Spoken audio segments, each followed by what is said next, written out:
Bismillahirrahmanirrahim. Assalamu alaikum, dear students. As you know that we are studying Unit 2 of Science, that is Transport in Humans and Plants. In this unit we have discussed what is transport, and then we have started transport in humans. And the main point we have discussed is that the less complex organisms, the less complex multicellular organisms, insects वगैरह या फिर unicellular organisms, bacteria वगैरह में materials की transport simple processes के through होती है, diffusion, osmosis, इस तरह प्रोसेसेस के थ्रू होती है। लेकिन जो कम्प्लेक्स ऑर्गेनिजम्स हैं, जिस तरह ह्यूमंस हैं, प्लांट्स हैं, इनमें स्पेशल ट्रांसपोर्ट सिस्टम होता है जिसके थ्रू मटेरियल्स की ट्रांसपोर्ट होती है। अब हमने बात की थी कौन से मटेरियल्स ट्रांसपोर्ट किए जाते हैं बॉडी के अंदर और बॉडी से बाहर। अब ट्रांसपोर्ट सिस्टम की ज़रूरत क्यों पड़ती है ये कम्प्लेक्स लिविंग ऑर्गेनिजम्स को, इसके बारे में हमने बात की थी। और फिर हमने बात की थी कि जो ह्यूमंस का ट्रांसपोर्ट सिस्टम है उसको ब्लड सर्कुलेटरी सिस्टम कहा जाता है। आगे चल के हम डिस्कस करेंगे कि इसको ब्लड सर्कुलेटरी सिस्टम क्यों कहा जाता है, ह्यूमन ट्रांसपोर्ट सिस्टम को ब्लड सर्कुलेटरी सिस्टम क्यों कहा जाता है। अब ह्यूमन ट्रांसपोर्ट सिस्टम में लास्ट लेक्चर में हमने बात की थी कि इसके 3 कंपोनेंट्स हैं। ह्यूमन ट्रांसपोर्ट सिस्टम के 3 कंपोनेंट्स हैं।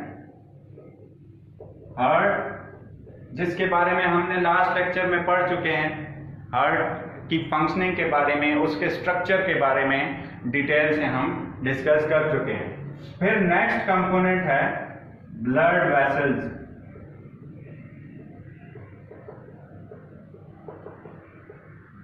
और the third one is blood. यानी कि ये 3 चीजें मिलके एक पूरा सिस्टम बनाती हैं। और इस सिस्टम का काम क्या है? इस सिस्टम का काम है मटेरियल्स की ट्रांसपोर्टेशन, इसीलिए इसको ट्रांसपोर्ट सिस्टम कहते हैं हम। अब आज हम डिस्कस करेंगे दूसरे कंपोनेंट के बारे में, यानी कि ब्लड वेसल्स के बारे में। तो ब्लड वेसल्स क्या होती हैं? Blood vessels are tubes in which blood circulates। यानी कि ब्लड वेसल्स ऐसी ट्यूब्स होती हैं जिनमें ब्लड सर्कुलेट करता है। सर्कुलेट कैसे करता है? सर्कुलेशन का क्या मतलब है? यानी कि हार्ट से ब्लड जब पंप होता है तो इन वेसल्स के थ्रू पूरी बॉडी में जाता है और इन्हीं वेसल्स के थ्रू वापस हार्ट को आता है।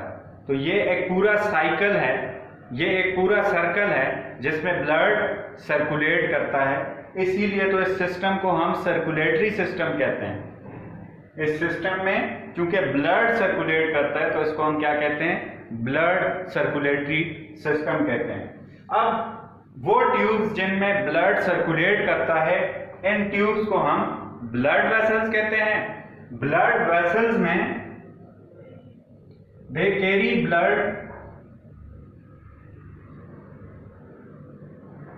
away from heart to other body parts and from body parts back to heart. ये पूरी एक्सप्लेनेशन होगी ब्लड वेसल्स की। क्या है जी पहला पॉइंट? कि वो ट्यूब्स जो कि ब्लड को कैरी करती हैं, सर्कुलेट करती हैं, जिनमें ब्लड सर्कुलेट करता है, उन ट्यूब्स को हम ब्लड वेसल्स कहते हैं। और ब्लड वेसल्स का क्या काम होता है?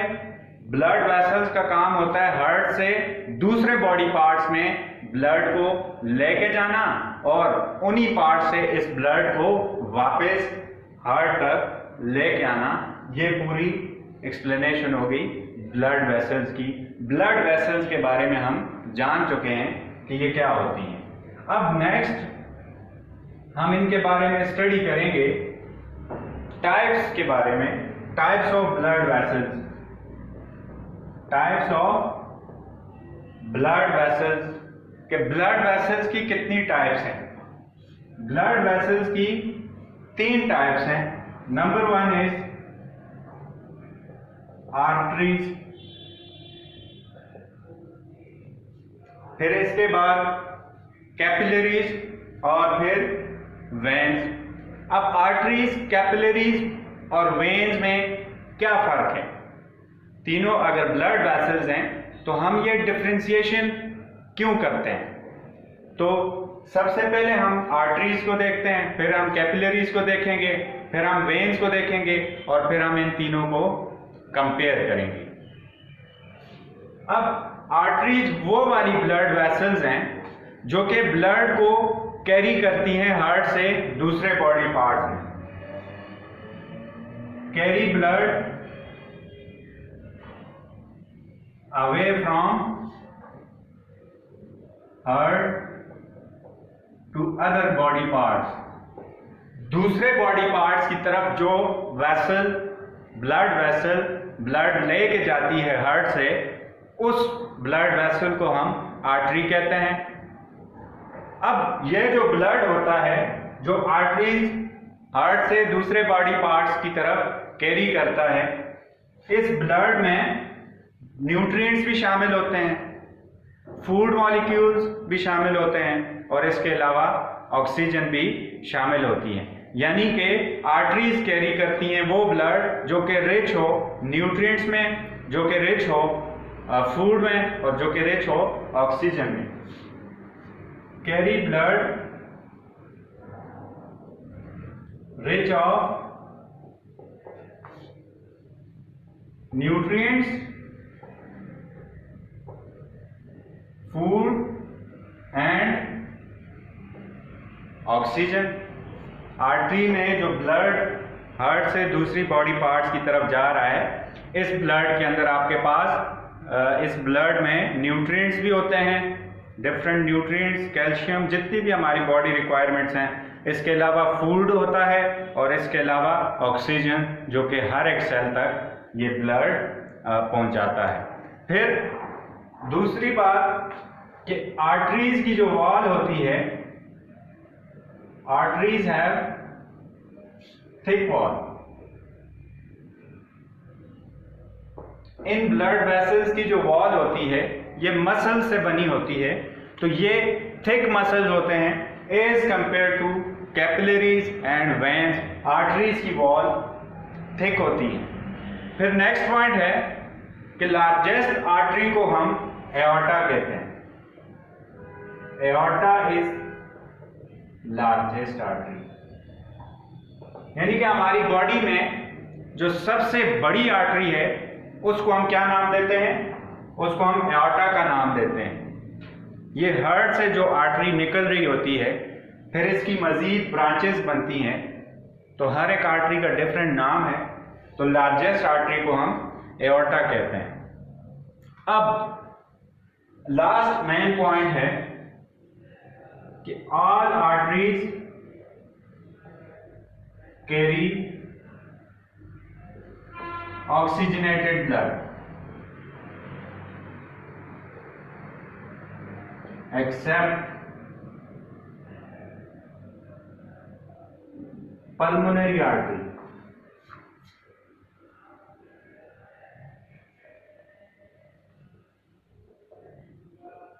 तमाम आर्टरीज हार्ट से दूसरे बॉडी पार्ट्स की तरफ ऑक्सीजनेटेड ब्लड लेके जाती हैं, the blood rich in oxygen. लेकिन पल्मोनरी आर्टरी वाहिद आर्टरी है जो कि लंग्स से हार्ट से लंग्स को जाती है। ये वाहिद आर्टरी है जो कि हार्ट से डीऑक्सीजनेटेड ब्लड, यानी कि the blood which is poor in oxygen, जिसमें ऑक्सीजन की कंसंट्रेशन कम हो, उस ब्लड को हार्ट से लंग्स तक प्यूरिफिकेशन के लिए जो आर्टरी लेके जाती है उसको हम पल्मोनरी आर्टरी कहते हैं। आर्टरी इसको इसलिए कहते हैं क्योंकि हार्ट से ब्लड को दूसरे बॉडी पार्ट की तरफ, लंग्स की तरफ लेके जा रही है, इसीलिए इसको आर्टरी कहते हैं। लेकिन इस आर्टरी के अंदर जो ब्लड है वो ऑक्सीजनेटेड नहीं होता दूसरी आर्टरी से, ये डिफरेंट है। फिर आर्टरीज के बारे में हम जान चुके हैं कि वो ब्लड वेसल्स जो कि हार्ट से दूसरे बॉडी पार्ट्स की तरफ ब्लड को लेके जाती हैं। फिर लार्जेस्ट आर्टरी को हम एओर्टा कहते हैं, और आर्टरीज जो ब्लड लेके जाती हैं, इस ब्लड में ऑक्सीजन होता है, फूड होता है, न्यूट्रिएंट्स होता है, जो कि पूरी बॉडी पार्ट्स को, हर एक सेल को ये ब्लड पहुंचाता है। फिर कि वो आर्टरी, पल्मोनरी आर्टरी, वो वाहिद आर्टरी है जो कि डीऑक्सीजनेटेड ब्लड हार्ट से लेके जाती है, जबकि बाकी तमाम की तमाम आर्टरीज ऑक्सीजनेटेड ब्लड लेके जाती हैं। फिर नेक्स्ट हमारे पास आ जाती है जी capillaries. The next type of blood vessel is capillary.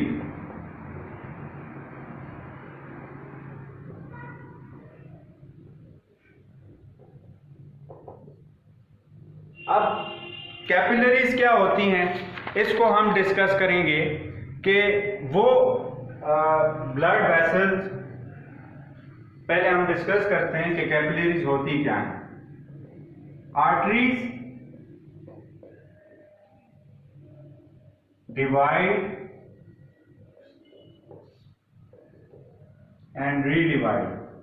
Arteries divide redivide होती हैं, यानी कि आर्टरीज की ब्रांचेस बनती रहती हैं और करते करते ये इतनी छोटी हो जाती हैं, यानी कि बड़ी आर्टरीज डिवाइड होकर छोटी आर्टरीज, फिर छोटी आर्टरीज जब मजीद डिवाइड होती हैं, इनकी जब रीडिवीजन होती रहती है, तो करते करते जो ब्लड वेसल्स नैरो हो जाएं और थिन वॉल्ड हो जाएं, यानी कि 1 मिलीमीटर से आर्टरी का डायमीटर कम हो जाए, तो उस ब्लड वेसल को तब हम आर्टरी नहीं कहेंगे, तब उसको हम कैपिलरी कहेंगे।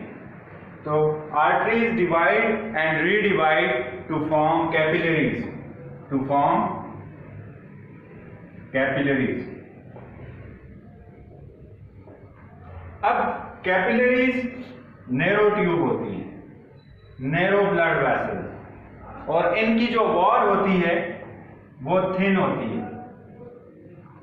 थिन वॉल होती है, और ये जब टिश्यूज में एंटर होती हैं तो वहाँ पे इजीली इनकी वॉल से, इनकी वॉल के अंदर जो ब्लड है उससे डिफरेंट मटेरियल्स इजीली एक्सचेंज हो जाते हैं टिश्यू के साथ, और टिश्यू में जो मटेरियल्स होते हैं, वेस्ट मटेरियल्स, वो ब्लड में इस वॉल के थ्रू एक्सचेंज हो जाते हैं। ये इतनी थिन वॉल होती है। अब आर्टरी का फंक्शन क्या है? Artery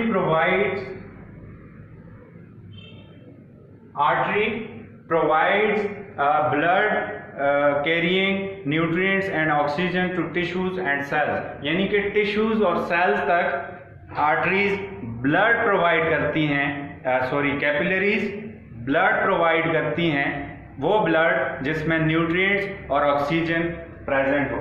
provide blood rich in oxygen and food to cells and tissues। Capillaries के बगैर सेल्स और टिश्यू को ब्लड सप्लाई करना और ब्लड में मौजूद ऑक्सीजन और फूड जो कि सेल्स को चाहिए होता है, वो पॉसिबल नहीं है। क्यों? Because the wall of arteries are thick but the wall of capillaries are thin. तो इससे इजीली ये मटेरियल्स, फूड और ऑक्सीजन एक्सचेंज हो जाती हैं सेल्स के साथ और टिश्यूज के साथ। तो ये इम्पॉर्टेंस है कैपिलरीज की। फिर कैपिलरीज कनेक्ट करती हैं आर्टरीज को वेन्स के साथ। Capillaries connect arteries with veins, यानी कि हार्ट से ब्लड वेसल्स जो आ रही हैं आर्टरीज जिनको हम कहते हैं, ये कैपिलरीज बना देती हैं, यानी कि छोटे छोटे कैपिलरीज बना देती हैं, और यही कैपिलरीज कनेक्ट करती हैं आर्टरी को वेन के साथ। वेन के साथ यही कैपिलरीज कनेक्ट करती हैं। तो ये इस तरह एक सर्कुलर सिस्टम बन जाता है जिसके थ्रू ब्लड सर्कुलेट करता है और डिफरेंट मटेरियल्स को टिश्यू और सेल्स के अंदर एक्सचेंज कर देता है। फिर third type of blood vessel हमारे पास आ जाती है जी veins.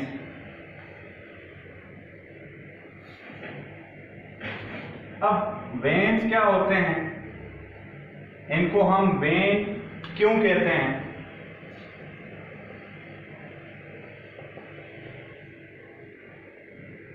Veins are blood vessels that carry waste materials and carbon dioxide from capillaries, from tissues, from cells to the back to the heart. यानी कि veins वो वाली blood vessels हैं जो कि कैरी करती हैं, कैरी ब्लड, इस ब्लड के अंदर which contains waste material, which contains waste materials या कार्बन डाइऑक्साइड या डिफरेंट मटेरियल्स को ये ब्लड कैरी करता है। वो ब्लड वेसल जो कि वो ब्लड कैरी करता है जिस ब्लड के अंदर वेस्ट मटेरियल हो, और कहां से कहां कैरी करता है? फ्रॉम टिश्यूज या from body parts back to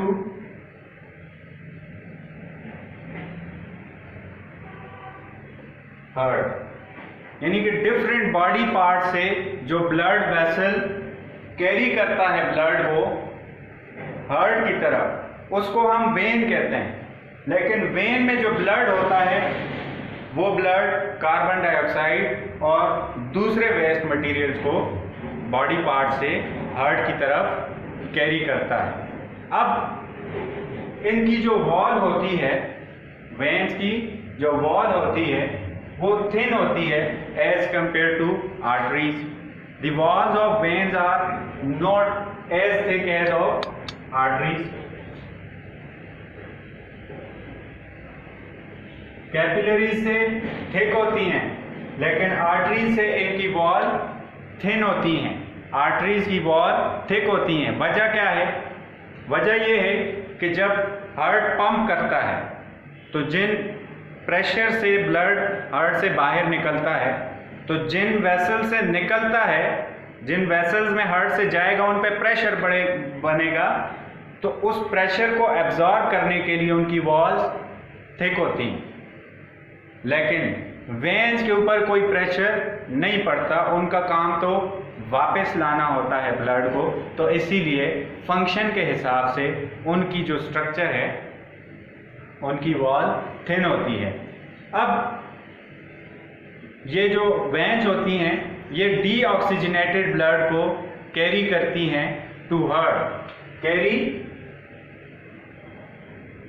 deoxygenated blood, oxygen नहीं होता इस ब्लड के अंदर, from body parts to heart, from body parts to, from different body parts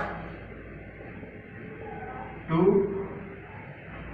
heart. लेकिन एक वेन ऐसी होती है जो कि ऑक्सीजनेटेड ब्लड कैरी करती है, लंग एक बॉडी पार्ट है उससे हार्ट की तरफ, और उसको हम पल्मोनरी वेन कहते हैं। Accept pulmonary vein,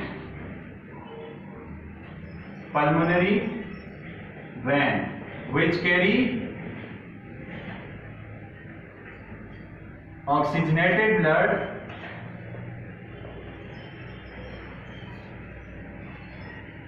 from lungs to heart। तो आज हमने क्या पढ़ा? आज हमने circulatory system, blood circulatory system के दूसरे कंपोनेंट के बारे में पढ़ा, ब्लड वेसल्स के बारे में पढ़ा। ब्लड वेसल्स वो ट्यूब्स जो कि ब्लड को कैरी करती हैं, उनको हम ब्लड वेसल्स कहते हैं, और इनका काम होता है हार्ट से बॉडी की तरफ लेके जाना ब्लड को, और बॉडी से हार्ट की तरफ वापस लेके आना, इनका ये काम होता है। फिर इनकी टाइप्स हमने डिस्कस की। 3 टाइप्स हैं, आर्टरीज, कैपिलरीज एंड वेन्स। इनमें हमने डिफरेंसेस देखे कि ये हमने इनको क्यों डिवाइड किया। हम ब्लड वेसल्स को आर्टरीज क्यों कहते हैं, बाज़ ब्लड वेसल्स को वेन्स क्यों कहते हैं, और बाज़ ब्लड वेसल्स को हम कैपिलरीज क्यों कहते हैं। तो वो वजूहात हमने देखी कि वो वाले ब्लड वेसल जो कि हार्ट से बॉडी पार्ट्स की तरफ जाए उनको हम आर्टरीज कहते हैं, और उनको हम वेन्स कहते हैं जो कि बॉडी पार्ट से हार्ट की तरफ लेके आए। और मेन डिफरेंस हमने ये देखा कि आर्टरीज के अंदर ऑक्सीजनेटेड ब्लड कैरी करता है except one artery, pulmonary artery. Veins के अंदर डीऑक्सीजनेटेड ब्लड बॉडी से हार्ट की तरफ आता है एक्सेप्ट पल्मोनरी वेन जो कि लंग से हार्ट की तरफ आती है। और कैपिलरीज को हमने देखा कि ये थिन वॉल ब्लड वेसल्स होती हैं, बहुत छोटी छोटी बारीक ब्लड वेसल्स होती हैं जो कि सेल्स और जो कि टिश्यूज में इजीली पास हो सकती हैं, और वहाँ पे मटेरियल की एक्सचेंज आसान होती है due to its structure, due to its smaller size, due to its thin wall, वहाँ पे एक्सचेंज इजीली हो सकती है। अब आज की आपकी असाइनमेंट यही है कि आपने describe the structure and function of blood vessels. यही ब्लड वेसल्स की जिस तरह मैंने एक्सप्लेनेशन की है, इसको आपने नीट नोटबुक पे लिख के व्हाट्सएप ग्रुप में भेज देना है। तो उम्मीद करता हूँ आपको समझ आई होगी। थैंक यू, अल्लाह हाफिज़।